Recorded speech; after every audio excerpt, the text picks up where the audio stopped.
Hi అండి, welcome to my channel. మీ గంగా మా video నచ్చితే తప్పకుండా లైక్ చేయండి, షేర్ చేయండి, సబ్స్క్రైబ్ చేసుకోవడం మాత్రం అసలు మర్చిపోకండి. ఇంకా రాజు అయితే ఆఫీస్కి బయలుదేరతాడనమాట.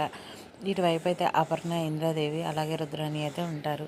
జరగవన్నవన్నీ జరుగుతున్నాయి, అయితే ఏది జరగదని మాత్రం గుర్తుపెట్టుకో అని చెప్పి ఇంకా అపర్ణ అయితే అంటుంది. మన కంపెనీ 100 సంవత్సరాలుగా మొదటి స్థానంలో ఉంది. నీ చేతికొచ్చాక మరింత గొప్పతనం సాధించింది.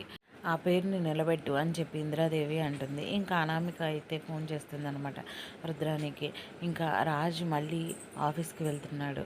ఇంకా అనామిక అయితే అంటూ ఉంటుంది, రాజ్ భార్య అనామికని స్వరాజ్ గ్రూప్ ఆఫ్ కంపెనీస్కి అస్త్రంగా వదలబోతున్నాను. రంగం సిద్ధమైంది.